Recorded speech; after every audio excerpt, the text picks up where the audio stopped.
አፋ ምዕራብ አማራ ቀጠና ቴዎድሮስ ዕዝ ዘመቻ አባይ አንዱዓለምና ዳንኤል መልካሙ እንደ ምስራቅ አማራው ሚኒሊክ ዕዝ ታላቅ ጀብድን እየተመዘገበበት ይገኛል። የአማራ ፋኖ ነጻ በወጡ አካባቢዎች ሰፊ ህዝባዊ ውይይት ማድረጉን ቀጥሏል። የአማራ ፋኖ ብሔራዊ ኃይል አፋብኃ ሰሜን አማራ ቀጠና በላይ ዕዝ አራተኛ ደጃዝማች ኮር ዋዋ ጎቤ ክፍለ ጦር የጠገዴ ወረዳ ከተማ ቅርቃርን ተቆጣጥሯል። የአፋር ልዩ ኃይል ከፍተኛ አመራርን ጨምሮ ሌሎች የልዩ ኃይል አባላቱ የአፋር ብሔራዊ አንድነት አብዮታዊ ግንባርን ተቀላቀሉ። በ2027 ዲቢ ለመሙላት ገንዘብ እንደሚያስከፍል ተገለጸ። ቱርክ፣ ኳታርና ግብጽ ሐማስ የትራምፕን የሰላም እቅድ እንዲቀበል ጫና እያደረጉ ነው ተባለ።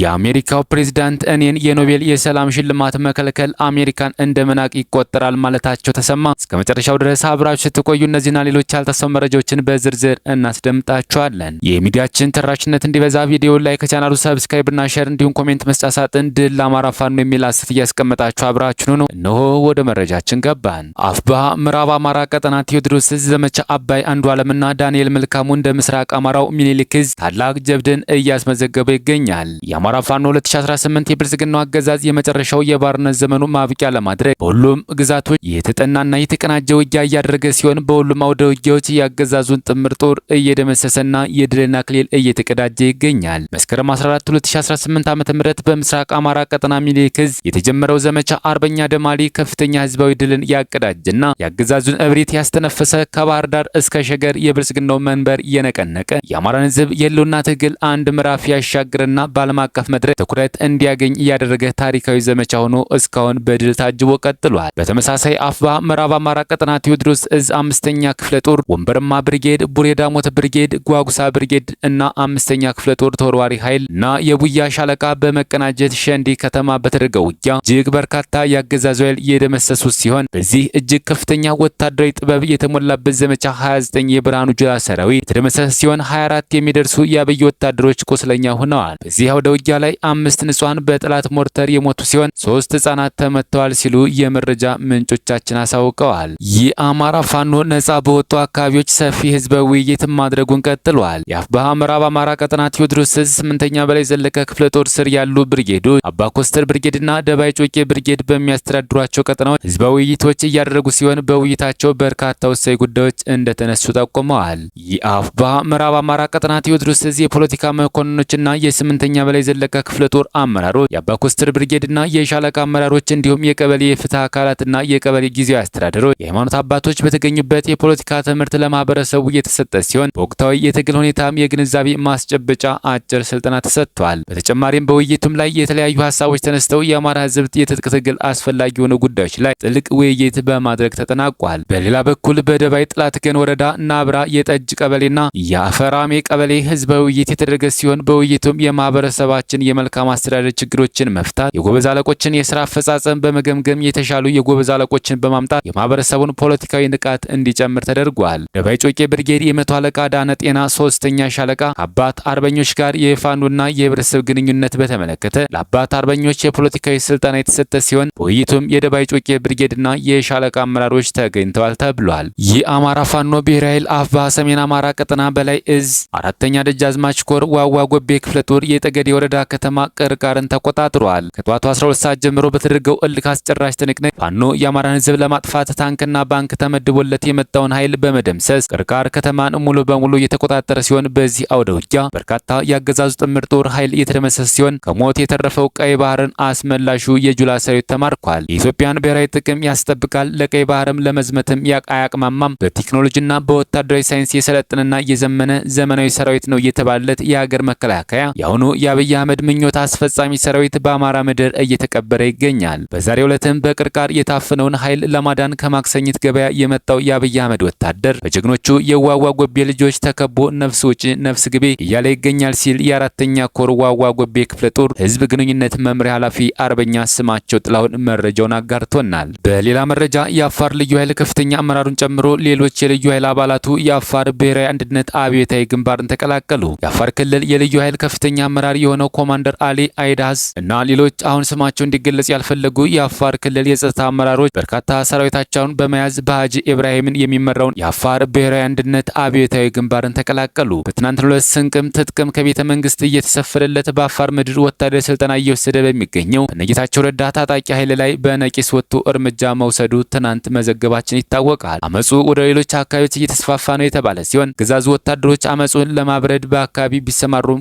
መቆጣጠር እንዳቀጣቸው ተሰምቷል። ታዲያ ይህ በሆነበት ዕለት ነው የአፋር ክልል የልዩ ኃይል ከፍተኛ አመራር የሆነው ኮማንደር አሊ አይዳሃስ እና ሌሎች አሁን ስማቸው እንዲገለጽ ያልፈለጉ የአፋር ክልል የጸጥታ አመራሮች የአፋር ብሔራዊ አንድነት አብዮታዊ ግንባር እንደተቀላቀሉ የተሰማው። በ2027 ዲቪ ለመሙላት ገንዘብ እንደሚያስከፍል ተገለጸ። ያለፉት ብዙ ዓመታት ዲቪ ለመሙላት ምንም አይነት ክፍያ የማይጠይቅ የነበረ ቢሆንም ከዚህ በኋላ የዲቪ ሎተሪ ወይም የግሪን ካርድ ሎተሪ ለመሙላት ለመመዝገቢያ $1 የሚያስከፍል መሆኑ የተገለጸ ሲሆን የዲቪ ሎተሪ የደረሰው ግለሰብ ለቪዛ አፕሊኬሽን $330 የሚከፍል ይሆናል ተብሏል። የተግባራዊ መሆኑ የሚጀምረው ከመጪው ኦክቶበር 16 2025 ጀምሮ ነው። ዲቪ ሎተሪ ለመሙላት ክፍያ ሲጠየቅ ይህ ለመጀመሪያ ጊዜ ነው። የ2027 ዲቪ ሎተሪ በፈረንጆቹ ከጥቅምት ወር እስከ ዳር ድረስ መሙላት የሚቻል ሲሆን ክፍያው የሚፈጸመው በኢ-ፔመንት ሲሆን ውጤት ማየት የሚቻለው ሜይ 26 ነው ተብሏል።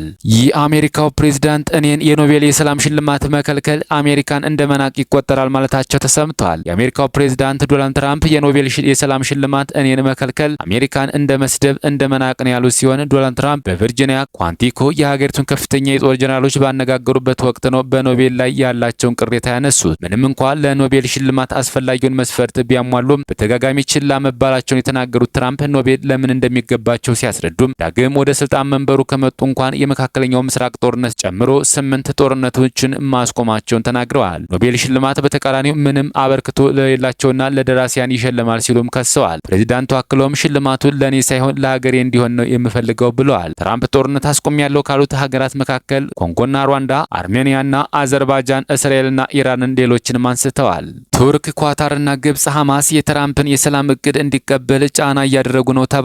በአሜሪካው ፕሬዝዳንት ዶናልድ ትራምፕ የቀረበው የጋዛ የሰላም እቅድ ተከትሎ ቱርክ፣ ኳታርና ግብጽ ጨምሮ በርካታ የአረብ ሀገራት ሐማስ እቅዱን እንዲቀበል ከፍተኛ ግፊት እያደረጉ ነው ተብሏል። እነዚህ ቁልፍ ሽምግልና አድራጊዎች እቅዱ እስካሁን ከተሰጡት ሀሳቦች ሁሉ ምርጡ ስምምነት መሆኑን በመግለጽ የሐማስን አዎንታዊ ምላሽ እየገፋፉ መሆኑ ተገልጿል። በትራምፕ በኩል ከዋይት ሀውስ የወጣው የስምምነት እቅድ አስቸኳይ ተኩስ ማቆም፣ ታጋቾች እንዲለቀቁ ማድረግና ሐማስ ትጥቅ ፈቶ ከጋዛ አስተዳደር መውጣትን የሚጠይቅ ሲሆን በተጨማሪም እስራኤልን ከጋዛ ማስወጣት፣ የሰብአዊ እርዳታዎች ማቅረብ፣ ጋዛን መልሶ ማቋቋምና ሰላማዊና የበለጸገች ጋዛን መፍጠር፣ ጋዛ በገለልተኛ ቡድን እንድትመራና ራሷን በራሷ የምታስተዳድርበት መንገድ ማመቻቸት ይገኙበታል። የፍልስጤም አስተዳደርና ሌሎች ክልላዊ ኃይሎች እቅዱን ሲደግፉ፣ ፕሬዚዳንት ትራምፕ ደግሞ ሐማስ እምቢተኛ ከሆነ እስራኤልን ሐማስ የማስወገድ ስራውን እንድትጨርስ ሙሉ ድጋፍ እንደሚያደርጉ አስጠንቅቀዋል። ሐማስ በበኩሉ በአሁኑ ሰዓት እቅዱን እየመረመረ እንደሆነ እየተገለጸ ነው።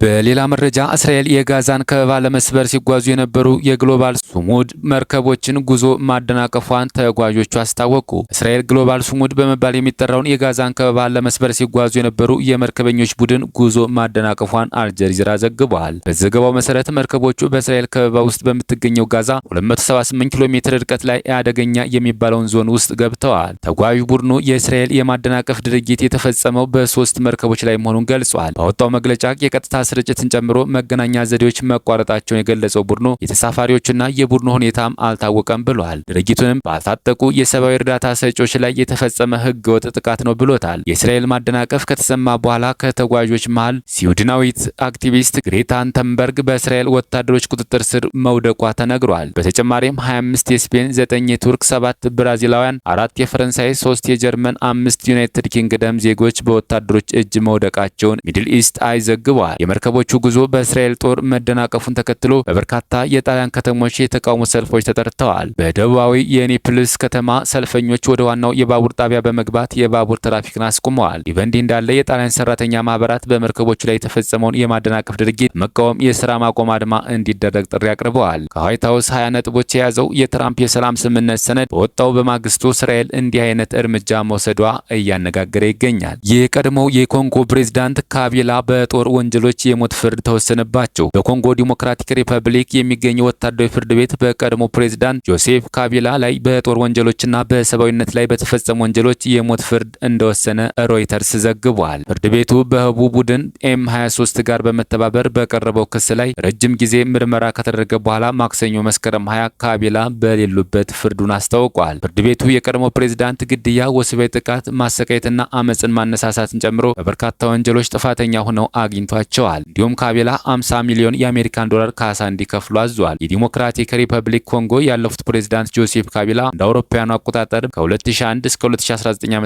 ድረስ አገሩን በመሪነት ያስተዳደሩ ሲሆን አባቱ ላሳር ካቢላ ከተገደሉ በኋላ በ29 ዓመት ዕድሜ የመሪነት መንበርን በመረከብ ኮንጎን ለ18 ዓመት መርተዋል። ጆሴፍ ካቢላ በ2006 ዓ.ም ለመጀመሪያ ጊዜ በህዝብ ድምጽ ተመርጦ በታሪክ የመጀመሪያው ትክክለኛ የህዝብ ምርጫ ፕሬዝዳንት የሆነ ሲሆን በመሪነቱ ዘመን ኮንጎ ከጦርነት ወደ ሰላም መግባት ብትችልም ነገር ግን ግድያ፣ ወሲባዊ ጥቃት፣ የምርጫ መዘግየት፣ የፖለቲካ ተቃውሞ ግፍ፣ ጋዜጠኞችና ተቃዋሚ የፓርቲ አባላትን ማፈንና ማስወገድ፣ ሙስናና የህዝብ መብት ጥሰት በመሪነት ዘመኑ ይፈጸሙ የነበሩ ጥቁር አሻራዎች ነበሩ። ጆሴፍ ካቢላን ብዙ ሰዎች መሪነቱን በአንድ በኩል በተስፋ የተሞላ በሌላ በኩል ግን በግርግርና በግፍ የተሞላ ዘመን ብለው ይገልጹታል። ጆሴፍ ካቢላ እንደ አውሮፓውያኑ አቆጣጠር በ2019 በተደረገው ህዝባዊ ምርጫ በፌሊክስ ቺሴኬድ ከተሸነፈና በትረ መንግስቱን ካስረከበ ከ6 ዓመት በኋላ በመሪነት ዘመኑ በፈጸማቸው በጦር ወንጀሎችና በሰብአዊነት መብት ጥሰቶች መስከረም 20 የሞት ፍርድ ተፈርዶበታል። ክቡራትና ክቡራን የቻናላችን ቤተሰቦች ለሰዓቱ ያዘጋጀናቸው መረጃዎች እነዚህን ይመስሉ ነበር። በሌላ የመረጃ ሰዓታችን እስክንገናኝ ድረስ የዩቲዩብ ቻናላችን ሰብስክራይብ፣ ሼር እንደዚሁም ላይክ እያደረጋችሁ ጠብቁን። ቸር ያገናኘን።